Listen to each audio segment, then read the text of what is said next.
I sent for a sensible woman and got a storm wearing a traveling dress. That's the truth of it, plain as I can tell it, and I've had 6 years to get the telling right. I'd written the letter myself in my own hand at my own kitchen table, on a night when the wind was working the shutters loose and I couldn't sleep for the quiet of the house. I'd been particular about every word. Sensible, practical, no airs. I did not want a bride who'd weep over the wind or faint at the sight of a skinned rabbit. I wanted a woman who could keep a house running the way I kept a ranch running, by the numbers, no waste, no surprises. I had buried surprises once already, out past the north fence, under a stone I still didn't visit often enough, and I had promised myself I was done with them. I ran 3,000 head of cattle and 11 hired men, and a house that hadn't had a woman's hand in it since my mother passed, and I had built every piece of that operation on the same principle.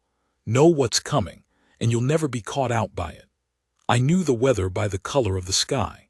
I knew my herd by their brands and their tempers. I knew my ledger down to the last nail I'd bought for the barn roof. What I did not know, and had decided years back I did not need to know, was how to sit across a table from a woman and not think of the empty chair that used to be Margaret's.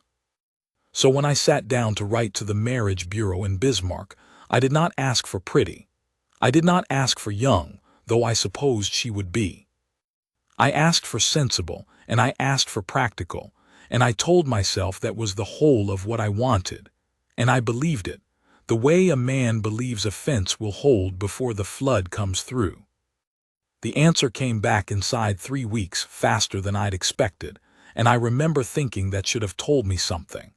A woman named Cassandra Hale, 26 years of age, of Ohio, willing to relocate, described by the Bureau's letter as capable, well-spoken, and eager for a fresh situation. Nothing about her appearance, nothing about her disposition beyond that one word, capable, which I liked the plainness of.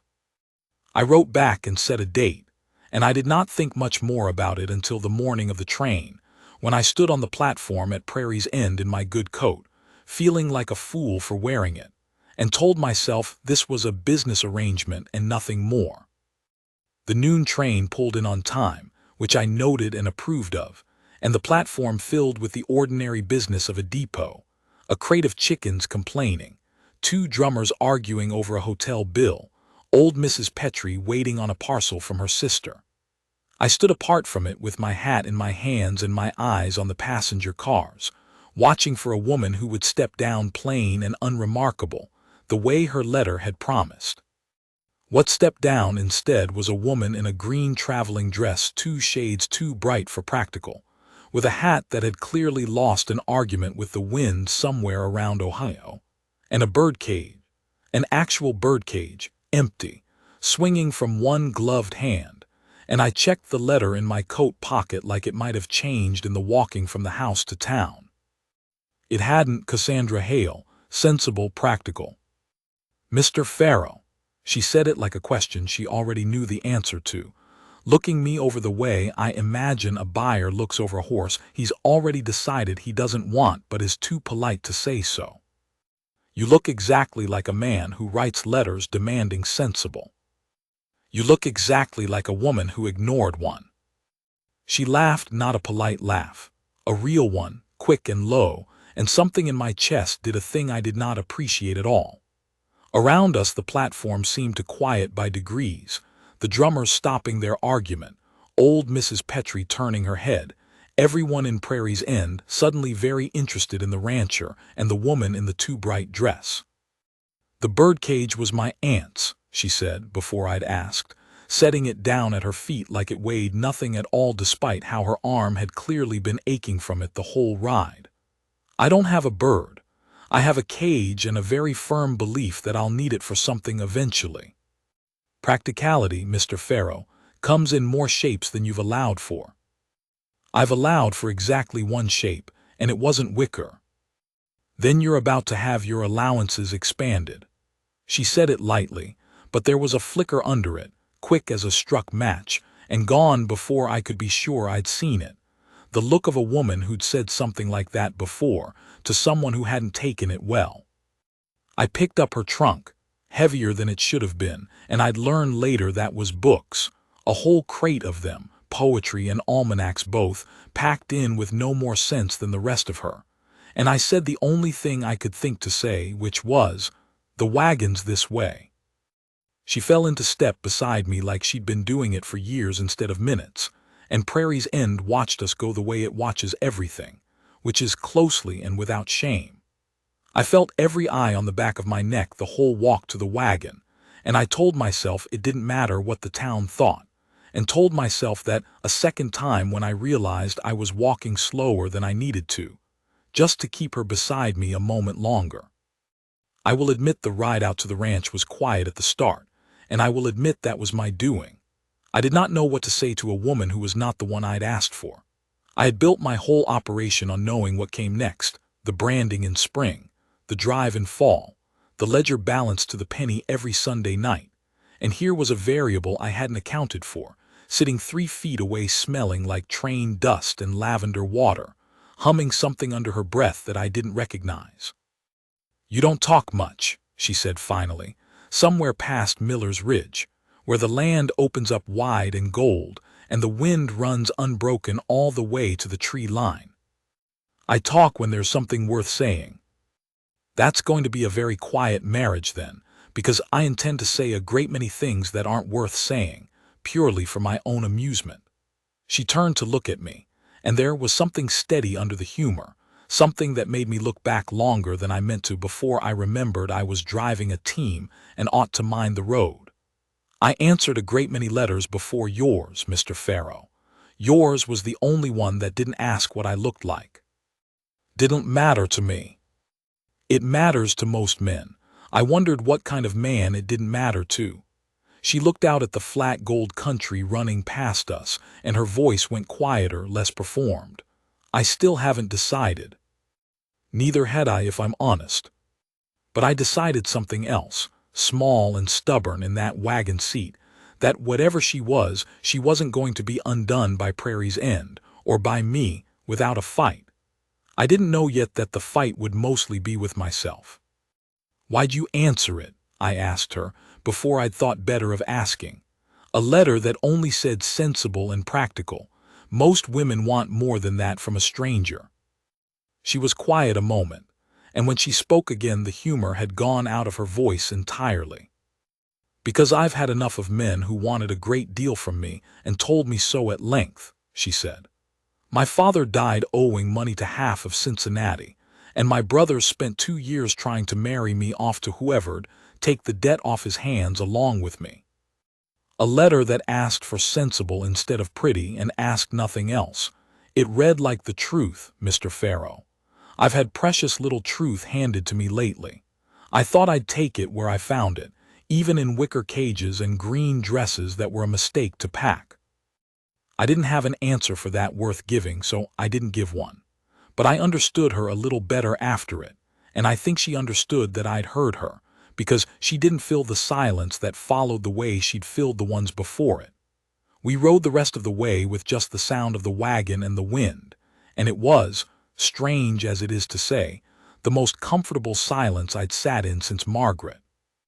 She'd been at the house 3 days before I understood the scope of what I'd invited in. My kitchen, which I had run on a system, tins labeled, meals planned a week ahead, nothing wasted, was rearranged by the second morning into something I could only call chaos with intention. Flour where the coffee had been. A pot of something simmering that smelled, variously, of disaster and ambition, and which she informed me was an experiment, Mr. Farrow, and experiments are how progress is made. My ledger, which I kept in a drawer, untouched by anyone but me, had a page of her own additions in the margin, not corrections. She was careful to say, suggestions, in handwriting that slanted hard to the right like it was in a hurry to get somewhere. "You're paying Holly's a full wage for half a man's work," she said, tapping the page, when I found her at my desk with my ledger open like it was hers to open. "He's slow because his boot's split and he's ashamed to say so. Buy the man a boot, Mr. Farrow, and you'll get a full wage's worth of work out of him within the week." "How do you know that?" "Because I talked to him. It's a startling method conversation. You should try it sometime. You might learn your hired men have feet. I did buy Holly's the boot. I did not tell her she'd been right. She knew anyway. I could see it in the tilt of her mouth at supper, and I found I minded that a good deal less than I ought to have. The hired men took to her faster than I liked. She learned all 6 of their names inside a week, and their wives' names, and, God help me, the names of 2 of their dogs, and she brought them coffee at the noon break, though I'd never once thought to, and she made them laugh in a way my ranch had not laughed in longer than I wanted to count. Young Beckett, who was 17 and homesick, and had never said 3 words to me in the 2 years he'd worked my land, started talking to her about his mother's garden back in Missouri, and she listened to every word of it like it mattered, which I suppose it did, though I'd never thought to ask him about it myself. I told myself I minded the disruption to the schedule. I did not tell myself the truth, which was that I minded watching her laugh with other men, and wanting, unreasonably, for some of that laughter to be mine. It was on the 5th day that I came in from the north pasture to find her sitting on the porch steps with my account book spread around her like a hand of cards, and Holly's boy Sammy, no more than 8, and shy as a rabbit around most grown folk, sitting beside her with a slate and chalk, sounding out letters while she pointed at each one. "You're teaching him to read," I said, more accusation than question. He asked what the numbers said. One thing led to another. She didn't look up from the slate. "You've got a boy on this ranch who can rope a calf at 8 years old and can't read his own name, Mr. Farrow. That seems a poorer kind of practical than the one you keep insisting on." I stood there a moment with nothing to say, because she wasn't wrong, and I was coming to understand that being not wrong was a thing Cassandra Hale managed with irritating regularity. "There's a schoolhouse in town," I said finally, "half-day Tuesdays and Thursdays." "I know," I asked. "It's 4 miles each way, and Sammy's mother has 3 younger besides him and no horse to spare for the trip." She looked up at me then, and there was a challenge in it, gentle but unmistakable. I could take him. "I've nothing else pressing on a Tuesday morning." "You've a house to run." "I've a house that runs itself perfectly well for 4 hours while a child learns his letters." She smiled, and it took the sting clean out of the words. "Unless you object to your wife being useful in ways you didn't specify in the letter." I did not object. I minded powerfully how much I did not object, and how that not minding had crept into me sideways, the way weather changes before you notice the sky. The trouble properly started, as trouble in a small town so often does, with the neighbors. Delphine Cray's father ran the spread bordering mine to the east, 3,000 acres of good grazing land that had been in the Cray family since before the war, and Delphine had made it known, gently, the way a knife is gentle right up until it isn't, that she'd expected to be the one standing in my kitchen someday. We danced together at the harvest social 2 years running, and I'd let her father believe more than I'd ever said outright, mostly out of a bachelor's laziness about correcting a comfortable assumption. I hadn't thought of her waiting on me in any serious way. I understood, once Cass arrived, that Delphine had thought of little else. She came to call under the guise of neighborliness, sat stiff in my front room in a dress that had never once been 2 shades too bright for anything, and looked at Cass the way you'd look at a stray that had wandered into a parlor. "How resourceful," Delphine said, eyeing the birdcage Cass had hung by the window, empty still, now holding a single sprig of prairie grass Cass had put in it for the principle of the thing. "I do admire a woman who makes do with what she has, rather than what's expected." "I find expectation such a narrow little house to live in," Cass said, pouring the tea without a tremor in her hand, though I saw the flash in her eyes plain as lightning. "Don't you find it cramped, Miss Cray?" Delphine's smile went thin. "I find it very comfortable, actually. I know precisely what's expected of me, and I've never had cause to be surprised by it." She turned her cup in its saucer, delicate as a threat. Elias and I have known each other a great many years. It must be strange, coming into a place where everyone already has their history settled, and you've none of your own to offer." "Strange," Cass agreed pleasantly, "but not so strange as offering a history nobody asked to hear twice over." I choked on my own tea. Delphine did not stay long after that.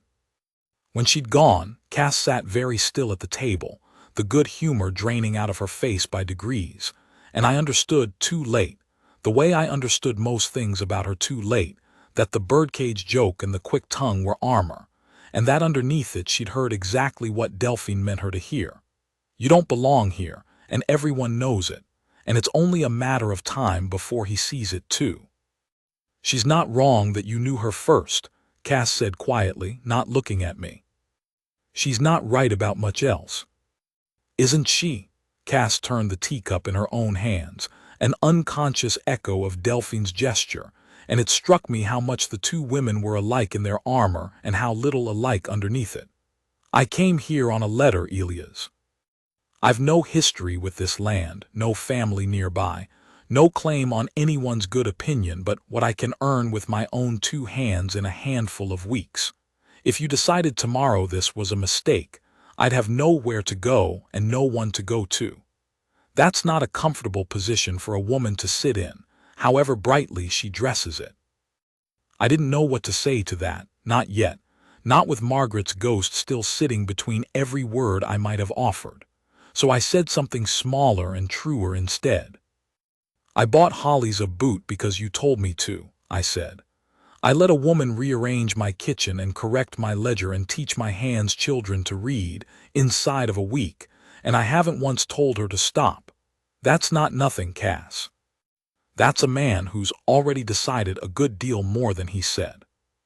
She looked at me a long moment, and something in her face eased, though it didn't fully unclench. "Then perhaps you ought to start saying it," she said, "before Prairie's End decides it for you."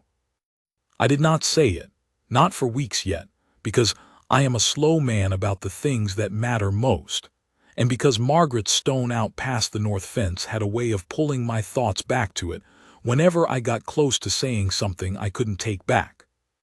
But I watched her all through that autumn, in the way a man watches whether he can't yet name. I watched her win over Holly's wife with a recipe for bread that didn't fall flat in high altitude, and win over old Mrs. Petrie at the general store by remembering, unprompted, that her sister's parcel had never come and asking after it 2 weeks running, until the postmaster found it lost behind a crate. I watched her sit up 3 nights running with a sick calf that any sensible woman would have left to Holly's, because she'd read somewhere that warm mash and a steady hand could save one that looked past saving, and she was right, and the calf lived, and she named it Persimmon for no reason I ever got a straight answer on.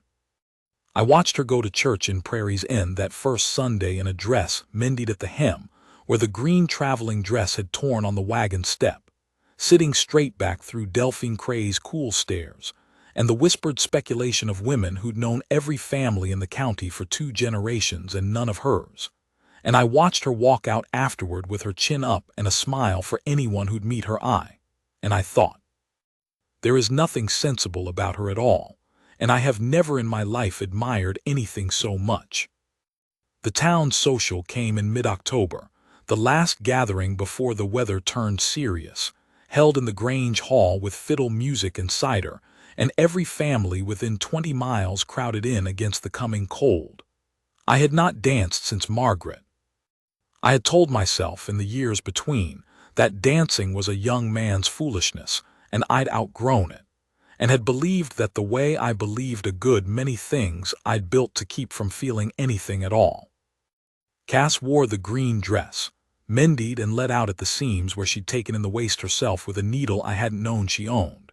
And when the fiddle struck up something quick and bright, Beckett asked her to dance before I'd found the nerve, and I stood at the edge of the hall with a cup of cider going warm in my hand and watched her spin across the floor with a boy 17 years old, laughing at something he'd said, and felt something in my chest crack clean down the middle.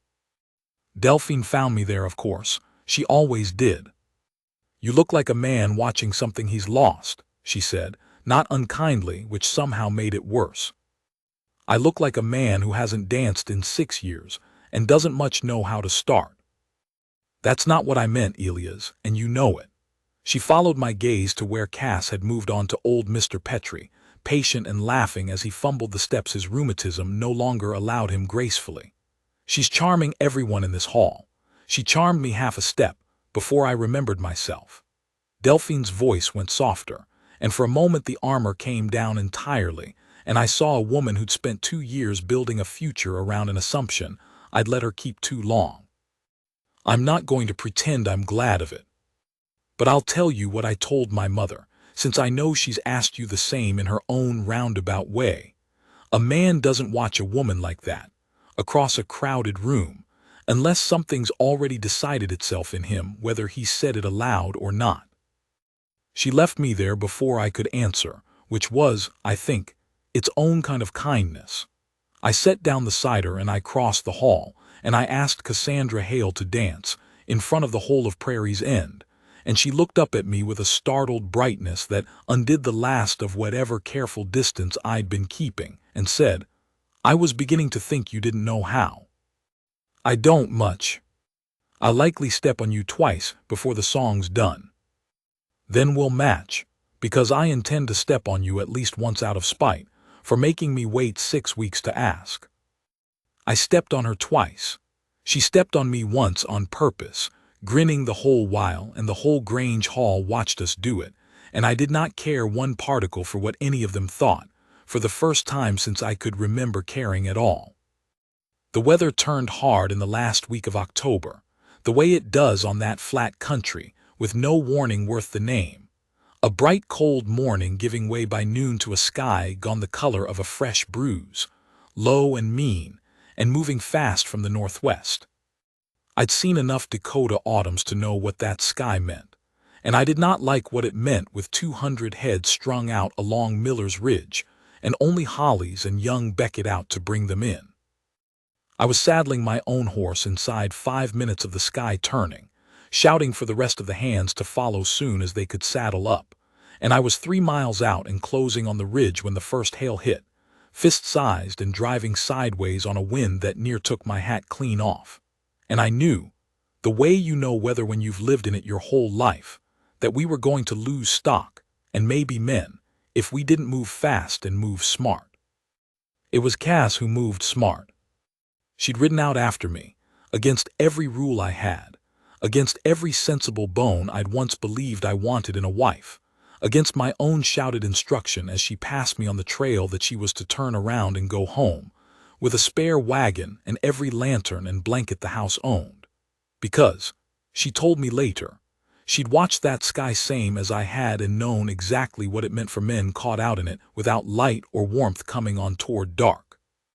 When she found me trying to push the herd toward the Box Canyon the long way, the way I'd always done it, the safe way, the way that had never once failed me in 15 years, she pulled up alongside on a mare she had no business handling in that wind, and shouted over the storm that the long way would kill half the herd and maybe a man besides, in weather like this.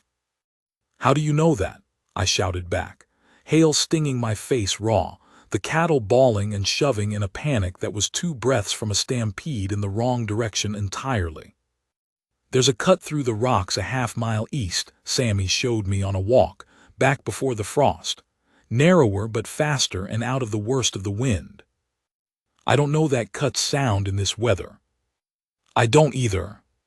But I know this way's slow, and slow's a certainty in this storm, and I'd rather bet on a maybe than lose to a sure thing. I had built my whole life on not betting on maybes. Every fence I'd ever mended, every ledger line I'd ever balanced, every careful year since Margaret had been built on the conviction that certainty, however slow and cold and grinding, was safer than any gamble a man could make on a half-remembered walk with an 8-year-old boy. But I looked at her, hair plastered to her face, that ridiculous birdcage brave chin set hard against the wind, mud to her knees and not one particle of the sensible woman I'd asked for anywhere in her. and I understood in the space of a held breath that I trusted her more than I trusted my own 15 years of careful habit. Beckett. Holly's east behind her move. We took the cut. It was narrower than she'd said, and uglier than either of us had bargained for. A channel of broken rock barely wide enough for 2 head abreast, hail coming down like fists the whole way through it, and the wind screaming off the stone walls loud enough to drown a man's own shouting. Halfway through, Beckett's horse went down on the ice-slick rock, pitching the boy hard against the canyon wall, and it was Cass who was off her own mare, and at his side before I'd fully registered the fall, dragging him clear of the panicked cattle with a strength I wouldn't have credited to her, pressing her own coat to a gash opened along his hairline, while I fought the herd back from trampling them both into the rock. "Is he breathing?" "He's breathing." "Get them through, Elias. I've got him. Go." I went, because there was nothing else to be done, and 200 head don't wait on anyone's fear, and I drove them the rest of the way through that cut with my heart somewhere back in the rocks with her and the boy, hail cutting my face, praying in a way I hadn't prayed since Margaret's fever that I would not lose either of them to a maybe I'd let myself be talked into. We brought 200 head and every man home by full dark, wet through and shaking and alive, Beckett conscious and cursing his own horse the whole ride back, which I took as a good sign, and Cass riding beside the wagon we'd loaded him into, her own coat gone and her dress soaked clean through, shivering so hard her teeth clicked, and refusing every offer of a blanket until she was sure the boy had one first. I found her, hours later, in the barn, wringing out her ruined green dress by lantern light while Doc Ames saw to Beckett's head up at the house, and I did not measure my words at all. "Marry me," I said, "not the letter, you. Whatever you are, the birdcage and the ledger scribbles and the tea you pour too fast when you're angry and the way you talk to my hired men like they're people instead of hands, and the way you rode out into a storm I explicitly told you to stay clear of because you'd rather be wrong beside me than safe and useless at home, all of it. I don't want sensible anymore. I want you." She looked at me a long moment, water dripping off the end of her nose, entirely unglamorous and entirely the finest thing I'd ever seen, and something in her face, some last careful distance she'd kept even through 6 weeks of birdcages and boot buying and dances at the Grange Hall, finally let go. "I was rather hoping you'd say something like that," she said, "because I already told the minister we'd likely be along Sunday, and it would have been very embarrassing to disappoint him." "You told the minister before I'd asked." "I told the minister a great many things before you'd worked up the nerve to say them, Elias Farrow. Someone in this arrangement had to be sensible." And she laughed, that real laugh, quick and low, the one that had undone me on the platform 6 weeks before, and I crossed the barn and kissed her before either of us could say another word worth interrupting. I married her that Sunday, in a church still smelling faintly of hailstorm and wet wool, with Beckett standing up beside me with a bandage still wrapped round his head and grinning like it was the finest scar he'd ever earned, and Holly's whole family in the second pew, and Sammy in the front row sounding out the hymn numbers on the board with a fierce, proud concentration that had nothing to do with the wedding at all, and everything to do with a woman who taught him to read on a Tuesday morning, instead of minding a house that ran fine without her minding. Delphine Cray sat 3 rows back with a face like poured milk, and beside her, to my genuine surprise, her mother reached over at some point during the vows and took her hand, and I saw Delphine's jaw work once, hard, and then ease, the way a fence post settles after a long wind finally passes. She came to the small gathering after and found Cass by the cider table and said something too quiet for me to hear, and Cass's face went soft and surprised, and whatever it was, the 2 women stood together a while after that, not friends exactly, not yet, but no longer enemies either, and I understood that was its own kind of hard-won thing, same as the rest of it. I did not think of Delphine again in any way that mattered, not in all the years since. What I thought of, standing in the churchyard with my new wife's cold hand in mine, and the whole county watching us the way they'd watched us from the very first day on the platform, was Margaret's stone out past the north fence, and the 6 years I'd spent building a life around never being surprised by anything again. And how glad I was, in the end, that a letter asking for Sensible had brought me a woman who'd ignored every word of it. The birdcage still hangs by my window all these years on. It's got a bird in it now, a real one. A scrappy little finch Cass caught herself that first winter and refused to explain the method of catching, no matter how many times I asked. Sammy reads better than half the grown men in Prairie's End these days and works the ledger some Sundays himself, and Beckett still tells the story of the storm at the ridge with an extra 20 feet of canyon added every year he tells it. Persimmon the calf grew into the orneriest, most stubborn cow on the whole ranch, and Cass has never once admitted that was fitting. I never did get Sensible. I got something better, and I've spent every year since being grateful I ordered wrong, and gladder still that she was never once the woman I asked for, and always, from the very first moment on that platform, exactly the one I needed.